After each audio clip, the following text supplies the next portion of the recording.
Viewers, ये लड़के काला जादू करते टाइम एक अलग ही दुनिया में पहुंच जाते हैं, लेकिन अब उस हादसे में एक लड़के की बॉडी पूरी तरीके से डिस्ट्रॉय हो चुकी थी और अब उसकी सिर्फ आत्मा ही बची थी। पर ये सारी चीजें एक ऐसे पावरफुल स्टोन की मदद से ठीक हो सकती थी जिसे हासिल करने के लिए अर्थ के सभी शैतानी लोग लगे थे। उन लड़कों को तो अपने इस जर्नी में बहुत ही खतरनाक क्रिएचर्स और काले जादू का भी सामना करना पड़ता है। पर अब देखना है कि क्या वो दोनों लड़के उस पावरफुल स्टोन को हासिल करके वापस नॉर्मल हो पाएंगे या फिर ये नई जिंदगी उनके लिए नर्क बन जाएगी। इस बारे में तो जल्द से जल्द पता करना पड़ेगा। कहानी की शुरुआत में हमें एक बहुत बड़ा टाउन दिखाया जाता है जिसमें दो लड़के अपनी माँ के साथ रहा करते थे। बड़े भाई का नाम एडवर्ड और छोटे भाई का नाम स्टीव था। उनकी मदर ने उन दोनों को काला जादू करना सिखाया था, जिसमें कि वो दोनों एक रिचुअल परफॉर्म करके किसी भी ऑब्जेक्ट को एक दूसरे ऑब्जेक्ट से रिप्लेस कर सकते थे और वो नया ऑब्जेक्ट तो किसी दूसरी दुनिया का ही रहता था। एक दिन वो दोनों अपनी मदर को उनका एक्सपेरिमेंट दिखाने जाते हैं, पर अगले ही मोमेंट में किसी अननोन रीजन की वजह से उनके मदर की जान चली जाती है और कुछ सालों पहले इसी तरीके से उनके फादर की भी मौत हो गई थी। यानी कि अब एडवर्ड और स्टीव काफी अकेले हो गए थे क्योंकि उनका अब इस दुनिया में कोई भी था ही नहीं। तो इसीलिए वो दोनों डिसाइड करते हैं कि वो डार्क एनर्जी का यूज करके अपनी मरी हुई मदर को वापस लेके आ जाएंगे। इसीलिए अब वो दोनों रिचुअल परफॉर्म करने की तैयारी करने लग जाते हैं।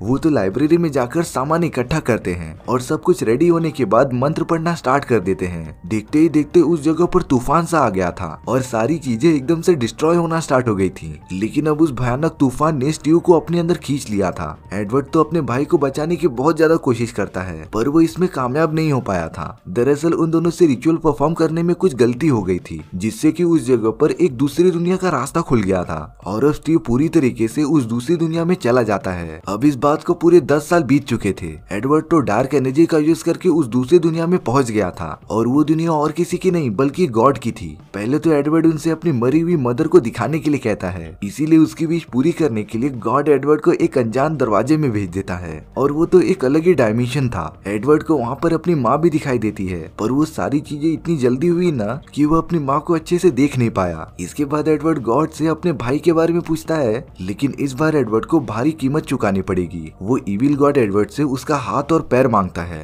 एडवर्ड इस बात से रेडी हो गया था और अब उस गॉड ने एडवर्ड को वापस से उस घने डायमेंशन में भेज दिया था। वो तो सीधा अपनी रियल दुनिया में पहुंच जाता है। उस इविल गॉड ने तो एडवर्ड का एक हाथ और एक पैर निकाल लिया था और अब इसके बाद एडवर्ड अपनी रियल दुनिया में वापस आ जाता है। वो ये देखकर शॉक हो गया था कि उसके सामने एक अजीब तरीके की आत्मा थी और वो आत्मा और किसी की नहीं बल्कि उसके छोटे भाई स्टीव की होती है। यानी कि उस इविल गॉड ने स्टीव की बॉडी को रिकवर नहीं किया था, सिर्फ उसकी बची हुई आत्मा को ही रियल दुनिया में भेजा था। एडवर्ड को तो काफी पेन हो रहा होता है, पर तभी भी वो अपने भाई को बचाने के लिए उसकी आत्मा को एक स्टील वाले रोबोट में डाल देता है, जिससे कि अब स्टीव भी मूव हो सकता था। अब एडवर्ड स्टीव से वादा करता है कि वो कैसे भी करके उसकी बॉडी वापस से उसे दिला देगा, क्योंकि एडवर्ड कहीं न कहीं ये सारी चीजों का दोष खुद को देता था। अब यहाँ अगले सीन में एडवर्ड एक प्रीस्ट का पीछा कर रहा था, क्योंकि उस प्रीस्ट के पास ऐसा स्टोन था जिसका यूज करके किसी भी आत्मा को वापस से जिंदा कर दिया जाता था और एडवर्ड को तो यही स्टोन चाहिए था। इसीलिए एडवर्ड वो स्टोन हासिल करने के लिए उस प्रीस्ट का पीछा करने लगता है। लेकिन उस प्रीस्ट के पास भी काफी सुपरनेचुरल पावर्स थी। वो जमीन से बड़े बड़े पत्थर निकाल कर एडवर्ड पर हमला करते रहता है। एडवर्ड ने तो इतने टाइम में काफी अच्छी मार्शल आर्ट सीख ली थी, जिसका यूज करके वो प्रीस्ट के सभी वार से बचता रहता है। उस प्रीस्ट ने तो अपनी पावर का यूज करके जमीन के अंदर से बहुत ही खतरनाक क्रिएचर्स को निकाल दिया था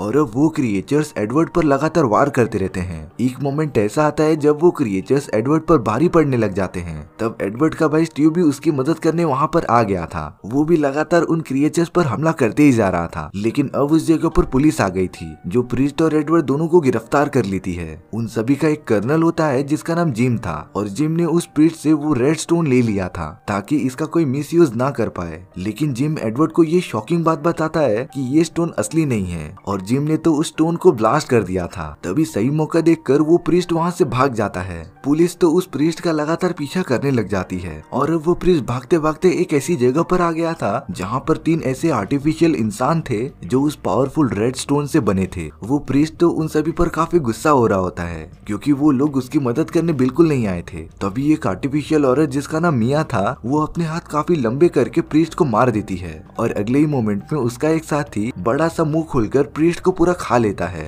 अब यहाँ पर एडवर्ड आर्मी के जनरल से मिलता है। जनरल ने तो एडवर्ड की जादूगरी के बारे में काफी सुन रखा था और वो तो उसकी हर तरीके से मदद करना चाहते थे। एडवर्ड वहाँ पर अपनी पुरानी दोस्त से भी मिलता है जिसका नाम मैरी था और उसी ने एडवर्ड का आर्टिफिशियल हाथ और पैर बनाया था। इसके बाद कर्नल एडवर्ड और मैरी के साथ एक एल्केमिस्ट के पास चले जाते हैं जो अपनी बेटी और एक कुत्ते के साथ रहा करता था। वो प्रोफेसर तो अलग अलग टाइप के एक्सपेरिमेंट करता रहता था, जैसे कि उसने 2 अलग जानवरों को कंबाइन करने का रास्ता ढूंढ लिया था। एडवर्ड प्रोफेसर को अपने भाई के बारे में सब कुछ बताता है कि कैसे उसकी पूरी बॉडी डिस्ट्रॉय हो गई और अब इस दुनिया में सिर्फ उसकी आत्मा ही बाकी है। तब प्रोफेसर भी एडवर्ड को वही बात बताते हैं कि सालों पहले एक ऐसा पागल वैज्ञानिक हुआ करता था जिसने कि मिलिट्री वालों के लिए एक पावरफुल स्टोन बनाया था और उसका यूज करके किसी भी आत्मा को जिंदा किया जा सकता था, लेकिन अब उस वैज्ञानिक ने वो स्टोन कहीं पर छुपा दिया था। तो इसीलिए प्रोफेसर एडवर्ड से अपने भाई की आत्मा को यहीं पर छोड़कर जाने के लिए कहता है ताकि वो उससे बात करके कुछ सोल्यूशन निकाल सके और तब तक एडवर्ड उस वैज्ञानिक को ढूंढकर स्टोन का पता लगा सकता था।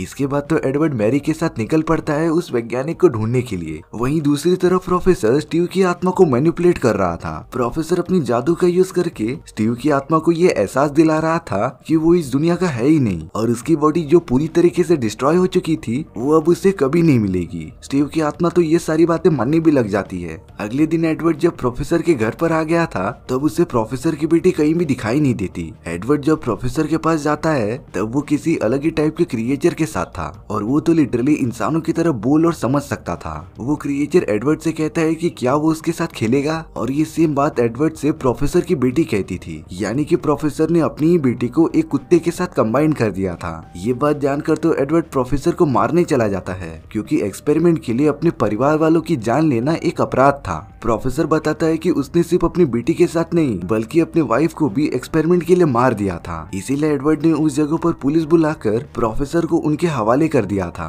और अब एडवर्ड उस लेबोरेटरी को ढूंढने लगता है जहाँ पर वो स्टोन छुपाया गया था। एक दिन जब एडवर्ड अपने छोटे भाई स्टीव के साथ होता है तब स्टीव काफी अजीब बिहेव करने लगा था। वो तो अपने बड़े भाई एडवर्ड से ही बहस कर रहा था कि वो उसका असली भाई नहीं है और वो तो सिर्फ स्टीव का यूज कर रहा है। इसी बात पर एडवर्ड और स्टीव एक दूसरे से लड़ाई करने लग जाते हैं। दरअसल ये सारी चीजें प्रोफेसर के बातों की वजह से हो रही थी जिससे स्टीव एडवर्ड को अपना दुश्मन समझ रहा था। पर तभी मैरी स्टीव को सब कुछ सच सच बताती है कि कैसे वो बचपन में साथ रहा करते थे और अब एडवर्ड तो सिर्फ तुम्हारी मदद करने के लिए वो स्टोन ढूंढ रहा है ताकि वो तुम्हारी बॉडी वापस से लेके आ सके। अब ये सारी बातें सुनने के बाद स्टीव को थोड़ा थोड़ा याद आने लगता है और वो तो प्रोफेसर के ट्रैप से आजाद हो गया था। यहाँ एडवर्ड के एक दोस्त को उस लेबोरेटरी का पता चल गया था पर तभी उस जगह पर मिया आ गई थी जिसने उस सोल्जर पर अटैक करना स्टार्ट कर दिया था। पर एडवर्ड का वो दोस्त मिया को चकमा देकर वहाँ से भाग जाता है। वो तो एडवर्ड को ये सारी चीजें बताना चाहता था पर तभी उसके सामने वो कर्नल आ जाता है जो कि सबसे पहले सीन में दिखाया गया था। कर्नल ने तो उस सोल्जर को गोली मार दी थी और अब ये बात पूरे टाउन में फैल गई थी कि कर्नल ने एक सोल्जर का मर्डर किया है। पुलिस तो एडवर्ड को भी पकड़ कर लेकर चली जाती है। यहाँ पर तो कर्नल को कुछ सोल्जर्स ने घेर लिया था लेकिन कर्नल को इस बात का अंदाजा था कि वो सोल्जर्स असली नहीं थे और तब जाकर ये रिवील होता है कि वो सभी सोल्जर्स वही आर्टिफिशियल ह्यूमंस थे जो उस स्टोन को हासिल करने के पीछे पड़े हुए थे और उन्हीं लोगों ने कर्नल का रूप लिया था और उस सोल्जर को जान से मारा था। इसके बाद मिया अपने साथियों के साथ स्टोन ढूंढने चली जाती है और उनमें से एक आर्टिफिशियल ह्यूमन एडवर्ड और बाकी लोगों पर हमला करने चला गया था। एडवर्ड तो भागते भागते एक लेबोरेटरी में पहुंच गया था और वहाँ पर तो उसे प्रोफेसर दिखाई देता है जिसने स्टीव और मैरी को बंदी बना लिया था। प्रोफेसर के पास तो वो पावरफुल स्टोन था और अब प्रोफेसर एडवर्ड को उस स्टोन की असली सच्चाई बताता है। दरअसल ये लेबोरेटरी सालों पहले एक जेल हुआ करती थी जहाँ पर सभी कैदियों को कैद करके उन्हें सजा दी जाती थी और उन सभी लोगों की आत्माओं को निकालकर उस स्टोन में डाल दिया जाता था। एडवर्ड जब ये सारी बातें समझता है तब उसे पता चला कि जिस स्टोन को वो काफी प्रीशियस समझता था वो तो इतने सारे बेगुनाह लोगों की कुर्बानी देकर बनाया गया है। पर तभी उस जगह पर मिया आ गई थी और वो प्रोफेसर को जान से मार देती है ताकि प्रोफेसर स्टोन के बारे में और भी राज ना खोले। अब उस जगह पर इस पूरे खेल का मास्टर माइंड आ गया था जो कि मिलिट्री का जनरल था और उसी ने ये सारा प्लान किया था। जनरल तो तुरंत वहाँ का एक स्विच ऑन करता है जिससे कि एडवर्ड के ठीक ऊपर बहुत सारे लोगों की बॉडी कैद हुई दिखाई देती है और अब कर्नल ने उन सभी के बॉडी में स्टोन की पावर डाल दी थी जिससे कि वो सारे लोग एक अजीब तरीके के ज़ॉम्बी में कन्वर्ट हो गए थे जो नीचे उतरकर सभी पर हमला करना स्टार्ट कर देते हैं। उन ज़ॉम्बीज ने तो जनरल को भी नहीं छोड़ा था। एडवर्ड यहाँ अपने बाकी सिपाहियों के साथ मिलकर उन सभी ज़ॉम्बीज से फाइट करना स्टार्ट कर देता है। धीरे धीरे करके उन सोल्जर्स ने ज़ॉम्बी को मारना स्टार्ट कर दिया था। उन उन सोल्जर्स ने गन का यूज करके भारी मात्रा में आ रहे ज़ॉम्बीज को खत्म करना स्टार्ट कर दिया था। यहाँ पर एडवर्ड कर्नल के साथ मिलकर मिया को मारने का प्लान बनाने लगता है। मिया तो उन दोनों को अपना बॉडी फाड़ कर दिखाती है जिसमें कि एक इमॉर्टल स्टोन लगा हुआ था, यानी कि वो कभी भी मर नहीं सकते थे। तब एडवर्ड कर्नल के साथ ये प्लान बनाता है कि मिया तब तक नहीं मरेगी जब तक उसके अंदर के वो स्टोन के पास उतनी पावर न बची हो जिससे कि मिया बच पाए, यानी कि अब उन्हें मिया पर लगातार वार करते ही रहना पड़ेगा। इसीलिए कर्नल और एडवर्ड मिलकर मिया पर लगातार वार करना स्टार्ट कर देते हैं। उन लोगों ने तो मिया को पूरा जला ही दिया था जिससे कि मिया काफी कमजोर हो गई थी और अब उन लोगों ने मिया के बॉडी से वो स्टोन निकाल लिया था जिससे कि वो पूरी तरीके से मर गई थी और अब एडवर्ड उस स्टोन का यूज करके अपने भाई की बॉडी वापस ला सकता था। एडवर्ड उस स्टोन को लेकर दूसरी दुनिया में चला जाता है जहाँ पर वो इविल गॉड रहा करता था। एडवर्ड उस स्टोन के बदले अपने भाई को जिंदा कराना चाहता था, लेकिन जैसे ही एडवर्ड वो स्टोन को इविल गॉड को देने जाता है तभी वो अपना मन बदल लेता है, क्योंकि वो ये कभी नहीं चाहता था कि इतने सारे लोगों की आत्मा के बदले वो अपने भाई को जिंदा कर दे। इसीलिए एडवर्ड ने अपना प्लान चेंज कर दिया था और वो वापस से अपनी रियल दुनिया में आ जाता है। एडवर्ड अपने भाई स्टीव से कहता है कि वो इसे ठीक करने के लिए कोई और रास्ता जरूर निकालेगा। स्टीव भी अब काफी समझदार हो गया था और अब वो अपने भाई एडवर्ड की बात मान लेता है। इसी के साथ हमारी ये स्टोरी यहीं पर खत्म हो गई थी। सो व्यूअर्स, आपको ये स्टोरी कैसी लगी प्लीज कमेंट सेक्शन में बता दो, और अगर आपको मेरा एक्सप्लेनेशन 1% भी अच्छा लगा होगा ना तो वीडियो को लाइक एंड चैनल को सब्सक्राइब जरूर कर देना, क्योंकि सच में इससे मुझे काफी ज्यादा मोटिवेशन मिलता है आपके लिए इसी तरीके की मजेदार स्टोरीज ढूंढ कर लाने के लिए। तो मिलते हैं नेक्स्ट वीडियो में। सी या।